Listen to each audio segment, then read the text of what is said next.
Desde 2004, no Brasil, quando o Supremo Tribunal Federal vai apreciar uma questão a que ele deu muita importância, isso na lei se chama repercussão geral, ele tem o poder de suspender os processos que estão em curso sobre esse assunto para evitar decisões conflitantes com aquilo que será definido depois como a posição do judiciário brasileiro. Essa medida é importante, mas em alguns casos ela é muito deletéria e muito prejudicial, porque a quantidade de processos e o tempo em que eles ficam sobrestados causa isto mesmo, uma perda de direitos, porque a parte não tem como esperar a prestação jurisdicional. Isto no mundo do trabalho é mais impactante e, se é trabalho, pode chegar o podcast da Escola Judicial do Tribunal do Trabalho da Bahia, 5ª Região. Observa hoje os aspectos graves do tema 1389 da repercussão geral do Supremo Tribunal Federal, na companhia do desembargador Francisco Rossal, que é da 4ª Região, Tribunal Regional do Trabalho do Rio Grande do Sul, do qual ele já foi presidente. Rossal, muito obrigado por sua disponibilidade conosco. Eu que agradeço a oportunidade. Essa nossa conversa é registrada antes do julgamento do tema 1389 do Supremo, portanto a gente está falando em caráter abstrato e futurológico, não analisando uma decisão pretérita. E eu queria começar ouvindo sua opinião sobre a invasão do Supremo nesses temas trabalhistas. Havia até uma súmula, ainda não foi alterada nem oficialmente revogada lá no Supremo, que é a 279, que proíbe que o tribunal se debruce sobre matéria de fato e prova, não é? No entanto, o que a gente está vendo em matéria trabalhista é exatamente o oposto. Como é que você enxerga isso?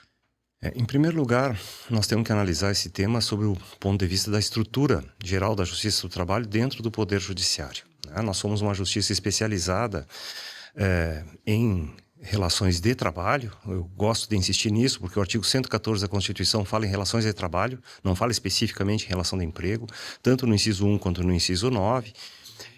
Mas a Justiça do Trabalho tem uma particularidade, que ela é especializada no que diz respeito às relações de trabalho, mas é geral.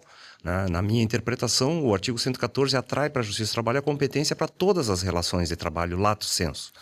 Excepcionalmente, quando não se caracterizar uma relação de trabalho, se for uma relação de natureza mercantil, etc., é que escaparia a competência da Justiça do Trabalho. O que nós estamos vendo é uma espécie de inversão interpretativa, né, no sentido de voltar àquela discussão anterior à Emenda Constitucional 45, que a Justiça do Trabalho só seria competente para a estrita relação de emprego reconhecida sob os moldes da CLT. O que, salvo o melhor juízo, não foi o espírito da Emenda Constitucional 45, até pela própria jurisprudência do Supremo, que logo em seguida, a Emenda Constitucional 45 é de 2004, foi ampliando em alguns aspectos a competência da Justiça do Trabalho, marcadamente, por exemplo, questão de acidentes de trabalho, a própria terceirização, etc., foi sendo assentada, e agora nós vemos, vamos dizer assim, um refluxo nessa tendência. O grande defensor da ampliação da competência da Justiça do Trabalho no Supremo durante muitos anos foi o ministro Sepúlveda Pertence, né? São os votos mais paradigmáticos do Supremo no sentido de ampliar a nossa competência. Mas muda a composição, mudam os tempos e nós estamos enfrentando este problema. Mas gostaria, sim, a título de início de conversa, de reafirmar a competência ampla da Justiça do Trabalho, não por opinião própria, evidentemente, mas pelo próprio texto constitucional, o espírito da Constituição e, em especial, a Emenda Constitucional 45. Que deve ser aplicada uma regra muito elementar de hermenêutica, não é? O texto não tem palavras inúteis. E a gente olha o texto anterior e ele dizia relação entre trabalhador e empregador. E o texto novo elimina a palavra empregador. Se algum sentido isso deve fazer, não é? Exatamente. Essa foi o motivo lá que naquela época, né, que era um texto único do 114, do caput, e depois foi desmembrado em 9 incisos, né, ampliando e especificando as hipóteses de competência da Justiça do Trabalho. O que a gente vê também aqui é um certo conflito de posições. Porque todos nós sabemos, na doutrina tradicional da competência das cortes superiores, né, é não enfrentar matérias de fato, como foi lembrado aqui. Na Justiça do Trabalho nós temos a súmula 126, mas veda a reanálise de matéria de fato, fatos e provas em instâncias extraordinárias. Por que isso ocorre? Porque essas instâncias extraordinárias, elas têm que se preocupar com vamos dizer assim, o equilíbrio da interpretação. né? Eu não posso ter tribunais pensando diferente, né, com decisões opostas, e, portanto, a unificação jurisprudencial é uma posição, e não posso ter uma interpretação que fuja da moldura do texto constitucional, no caso da interpretação com violação de lei ou violação da Constituição. E esse é o papel das Cortes Supremas no mundo inteiro, né? E tanto as Cortes, no nosso caso, STJ, TST, no caso de interpretação legal, e no caso do nosso Supremo Tribunal Federal, interpretação constitucional. Por que isso é importante? Porque essas cortes exercem uma função política, no bom sentido da palavra, né? De estabilização da jurisprudência, garantir a coerência interna do sistema, que um valor seja lido em relação ao outro, né? Os valores em relação a si mesmos e os valores constitucionais em relação a outros valores. E isso é muito importante. Se uma corte que tem essa natureza se debruça em caso a caso, ela vai entrar em colapso. Né? De uma certa maneira, o que nós estamos vendo, por exemplo, com o número de reclamações no Supremo Tribunal Federal. É praticamente impossível enfrentar o volume de reclamações. Por quê? Porque abre-se a porta da análise da situação de fato, evidentemente que todos querem que reanalise a situação de fato. E isso inviabiliza o trabalho de uma corte superior. Portanto, aí também está uma escolha de política judiciária. Né? Que tipo de atuação o tribunal deseja ter? A outra questão que eu acho que nós temos que comparar é o seguinte: será que isso acontece com outros ramos do direito? Por que isso é específico para o direito do trabalho? Por que o direito do trabalho, vamos dizer assim, traz uma certa inconformidade, uma certa... incomoda? Né? Os direitos sociais incomodam? Né? Ou os direitos sociais fazem parte da construção de um projeto de nação, né? Um projeto de país, um projeto jurídico, né? Vamos dizer, no sentido de interpretativo da Constituição Federal. Essa é a grande questão que nós estamos vendo com relação a esse tema, porque me parece... evidentemente, com todo respeito e falando em tese, que é um tratamento um pouco com uma lente diferente para essa questão dos direitos sociais de outros direitos. Vamos pegar direito tributário, direitos de propriedade, etc. e tal. Não tem essa invasão na situação de fato como nós temos nesse campo específico dos direitos sociais. Essa é uma reflexão importante para nós fazermos, para interpretar o porquê dessas decisões, ou pelo menos dessa paralisação específica do tema 1389, de todos os processos que versam sobre reconhecimento de relação de emprego, que é classicamente na doutrina tratada como situação de fato. Eu preciso entrar no fundo, né? Eu preciso saber se há subordinação, preciso saber se há pessoalidade, preciso saber se há fraude, e isso só se prova através de fatos. Né? Não se decide em tese sobre essas questões. Enfim, esse é o nosso desafio nesse momento para interpretar os movimentos do tema 1389. Você se lembrou do saudoso ministro Sepúlveda Pertence, que era decano do Supremo quando o Supremo se retratou da decisão de acidente de trabalho após a emenda 45, conflito, salvo engano, 2204, e um ministro disse assim: nós estamos errando desde dezembro, que era a data da emenda, e ele resmungou, como pode resmungar o decano, estamos errando desde 1988. Porque na leitura dele, a competência para trabalhador e empregador, texto antigo, já permitia que a Justiça do Trabalho julgasse os acidentes de trabalho. E o ministro Sepúlveda Pertence tem uma frase atribuída a ele, eu não sei se é verdadeiro ou não, mas que teria dito o seguinte, assim: quando o trabalhador entra na Justiça do Trabalho, ele não entra só com a CLT debaixo do braço. Ótimo. Ele entra com todos os direitos. Né? E, em princípio, entra em primeiro lugar com a Constituição, mas toda a legislação pode ser analisada pela Justiça do Trabalho por uma razão, em razão do que se faz, que é o trabalho, e não de qual o estatuto jurídico que disciplina aquele trabalho. Que é uma visão, vamos dizer assim, compreensiva, no sentido de compreender o mundo das relações de trabalho muito mais amplo que a própria CLT, que é apenas uma das espécies de relação de trabalho. E por um determinado momento, né, o Supremo foi nesse sentido, né, porque essa decisão do acidente de trabalho é notória, porque houve uma decisão no início do ano, limitando a competência, e no mesmo ano, alguns meses depois, o Supremo vira, né, foi 8-2 a primeira decisão, 10-0 unânime a segunda decisão, no sentido de ampliar e puxar a competência do acidente de trabalho para a Justiça do Trabalho. Na verdade, isso parecia ser, né, e a meu juízo ainda é o que se espera, o caminho natural de que as relações de trabalho, no sentido lato, desde que haja uma certa desigualdade econômica, vão para a justiça do trabalho. Né? Evidentemente que relações puramente comerciais, duas empresas sadias economicamente, não é o objeto da relação de emprego. O que nós estamos perplexos é que são relações economicamente desiguais. Né? E eu queria chamar a atenção de um aspecto que poucas vezes é tratado disso, que é a questão tributária. Né? Nós aprendemos nos bancos escolares, nos cursos, que a pessoa jurídica ela tem um tratamento diferenciado pela lei em função de fomentar uma atividade econômica. Né? Por exemplo, pessoas jurídicas pagam menos imposto que pessoas físicas, em princípio, em todos os lugares do mundo. Né? Por que isso? Porque eu preciso incentivar a ideia de que o capital reunido por várias pessoas, ele gera mais potencialidade do que o capital isolado em pessoas físicas, né, ou pessoas naturais. Bom, se eu tenho isso, é por isso, por exemplo, que a nossa tradição do direito comercial brasileiro, direito mercantil, do direito civil, sempre exigiu que pessoas jurídicas, as sociedades comerciais tivessem pluralidade de sócios. Tá?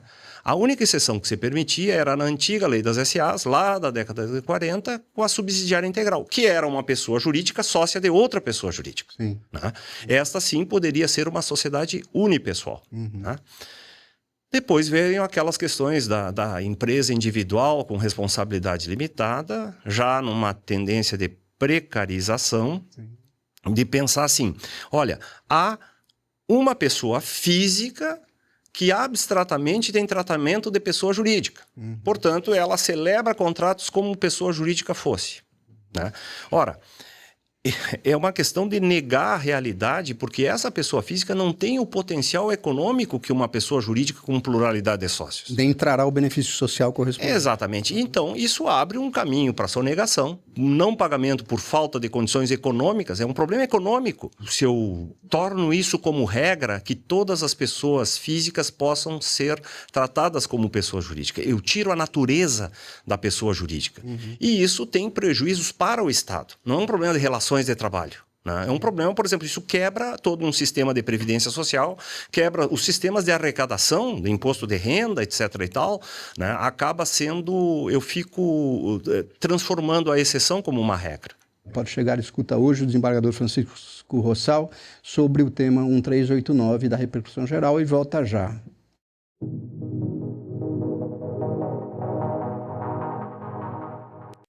Pode chegar, examina os aspectos e os desdobramentos do tema 1389 da repercussão geral do Supremo Tribunal Federal, na companhia do desembargador Francisco Rossal. Rossal, várias decisões do Supremo, dessas que você já mencionou, mexem com fatos e provas, têm reiterado que a Constituição não patrocina um modo ideal de produção e, portanto, todos são admissíveis. Por isso, a terceirização, a parceria dos salões de beleza, o contrato autônomo de caminhoneiros, etc. É verdade? A Constituição não prioriza uma forma de contratação do trabalho? Se eu analisar isso sob um aspecto formal, né, não há um texto constitucional dizendo exatamente com essas palavras isso. Né? Mas o que nós temos que fazer, interpretar uma Constituição, é interpretar um sistema de normas que se relaciona entre si. Nós temos a Constituição, nos seus princípios, fala entre a livre iniciativa, equilibrar a livre iniciativa e a justiça social. Né? O valor social do trabalho, essas são as palavras da Constituição. Nós não podemos pensar um sistema de relação de trabalho sem pensar na função social do trabalho e na função social da propriedade, que também está na Constituição, né? Como um direito individual, lá no capítulo, no artigo 5º, perdão, né? Quando se dá o direito de propriedade, logo em seguida a Constituição diz a propriedade deverá exercer sua função social. Portanto, se eu entrar na questão dos modos de produção, né? Uma das questões fundamentais para fazer o desenvolvimento de uma nação é, de um lado, olhar o crescimento da riqueza. Eu não posso pensar uma nação se desenvolver sem que ela seja forte economicamente, mas, por outro lado, é fundamental para o equilíbrio a distribuição dessa riqueza. São duas faces da mesma moeda. Né? Tão importante quanto produzir bem é distribuir a riqueza. E isso, não há modo de distribuir riqueza melhor numa sociedade que a massa salarial. Ainda não foi superado no Brasil, estudos há alguns tempo atrás, ainda 55% da renda nacional que circula é via trabalho. Né? Os países que se desenvolveram têm algumas características em comum. Né? Eles distribuem melhor a riqueza, a melhor distância entre ricos e pobres. E são os mais ricos. Né? Ou seja, distribui a riqueza, não empobrece. Na verdade, é só nós olharmos os países com o melhor PIB per capita do mundo, são coincidentemente os países que têm menor distância entre ricos e pobres. Eu costumo dar um exemplo, né, para os meus alunos, a diferença entre Dubai e Luxemburgo. Né? Tem PIBs semelhantes, mas a diferença, né, todo insensado Dubai, etc. Vai ver a diferença, como é que vivem os pobres em Dubai e como vivem os pobres em Luxemburgo, que é um país muito rico também. E isso também é para ressaltar uma característica do direito do trabalho, que é a negociação coletiva. A negociação coletiva potencializa a melhor distribuição de riqueza e os países que, coincidentemente, têm negociação coletiva mais desenvolvida são países com melhor qualidade de vida. Né? E outra questão que é lembrada por um doutrinador gaúcho muito famoso na sua época, que é o ministro Mozart Russomano, ele diz assim: a negociação coletiva só frutifica na democracia. Países autoritários não têm negociação coletiva. E a negociação coletiva melhora a distribuição de renda, a negociação coletiva diminui a distância entre ricos e pobres. Os países que têm negociação. E isso é a alma do direito do trabalho. Portanto, interpretar a Constituição sem pensar de que nós temos que ter instrumentos jurídicos e instrumentos sociais de melhor distribuição de renda é negar um projeto da Constituição de 88, que é exatamente isso, construir um Estado democrático e social de direito. Esse é o nosso projeto constitucional. Essa é a minha forma, por exemplo, de interpretar a Constituição para que ela atinja seu objetivo. Porque se ela for muito por um lado ou muito por outro, não será a Constituição. Porque a Constituição é o pacto possível naquele momento. Nós temos a nossa Constituição de 88, não é perfeita, mas é o pacto possível. Está lá já com várias emendas, etc, mas segue sendo uma excelente Constituição. Segue sendo uma Constituição social-democrata, uma Constituição que olha para o futuro, uma Constituição que tem condições de se desenvolver prospectivamente pela interpretação dos juízes, dos tribunais, né, do Supremo Tribunal Federal. Nós precisamos realizar o projeto da Constituição de 88, que é um projeto em aberto. Ele vai sendo construído a partir das gerações. Mas nós não podemos virar as costas para os direitos sociais. Se nós fizermos isso, nós teremos a curto e médio prazo situações potencialmente explosivas, que é toda a ideia que o direito social não quer. Nós teremos a radicalização, nós teremos onde há fome e miséria, a radicalização. Né? Se eu não tiver distribuição de renda, começa a haver as convulsões sociais. E isso é tudo o que nós não queremos. Por isso que o objetivo econômico da República não se chama plena ocupação, se chama pleno emprego. Não é uma palavra técnica que tem um sentido, esse de aumentar a massa salarial e possibilitar o que você lembrou, que é a circulação da riqueza. Há dois aspectos sobre esses precedentes acerca dos quais eu gostaria de ouvi-los. Os precedentes que o Supremo tem feito nesse nosso tema trabalhista são bastante abstratos, né? Até a soma do tema 725 com a DPF 324, que é uma dupla que tem sido mais convocada para cantar do que as duplas de música sertaneja, eles ampliam demais a possibilidade de formação de modos de organização, etc. Duas questões. Isto não atrapalha? E depois, o common law, de onde nós importamos essa história dos precedentes vinculantes, funciona assim? Vou começar pelo fim. Não funciona assim. Os países de common law têm precedentes em matéria muito estrita. Eu vou dar um exemplo prático para o público em geral. Responsabilidade civil na Inglaterra. A responsabilidade civil na Inglaterra, acidentes de trânsito. Acidentes de trânsito na Inglaterra não é veículo com veículo. É carro com moto, carro com caminhão, carro com caminhonete, caminhonete com caminhonete, caminhonete com caminhão, etc. Os precedentes são formados em relação a casos muito concretos com um pequeno grau que induz a generalização. Né?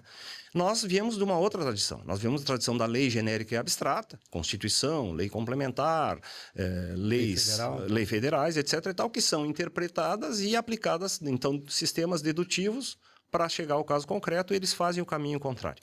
Alguns autores, nós sabemos bem, dizem que no fundo os dois se encontram. Né? A generalidade dos precedentes se aproxima da generalidade das leis, e as leis, na aplicação do caso concreto, algumas podem ter efeito muito concreto. Mas, tirada essa discussão teórica, o que nós precisamos pensar o seguinte, aí é uma posição pessoal, precedentes não podem ser demasiadamente genéricos e não podem fazer uso demasiado de conceitos jurídicos indeterminados, porque senão eles não exercem a sua função. Quando eu tenho um precedente que cabe tudo, eu não tenho um precedente. Essa é a grande questão. Nós estamos engatinhando nessa matéria. E nós temos que aprender, temos que ter a humildade de reconhecer que estamos construindo um sistema próprio, que é um sistema misto entre num país de civil law, tentando se aproximar das experiências de common law. Encontraremos nosso caminho, mas uma coisa é certa, precedentes não podem ser formados com uma generalidade e abstração que faça com que perca o seu objetivo. E nós temos alguns precedentes. Eu acho que precisamos falar no caso concreto, né? Por exemplo, com todo respeito e reconhecendo a complexidade da matéria, 1046, né? A questão da prevalência do negociado sobre o legislado. Né? Essa generalidade de dizer é permitido o negociado sobre o legislado, desde que não adentre no núcleo fundamental, estabelecer o que é esse núcleo fundamental é muito complexo. Sim. E isso gera tantas exceções que o precedente acaba se tornando inútil. Ou inútil, ou o motivo para dizer, neste caso eu quero que julgue assim.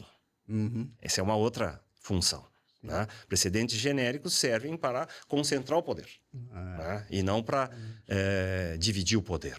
Né? Porque aí a corte que faz o precedente diz assim, não, a interpretação real, a interpretação autêntica é esta. E aí eu dou a última palavra sobre isso. No caso da 1389, a minha impressão é de que não havia nenhum tumulto. Né? As providências de suspensão de processos na formação dos precedentes, ela visa evitar confusão. Então, se há um tema muito candente, sobre o qual tem muita disputa, sim, espera um minuto que eu já vou resolver aqui de forma definitiva.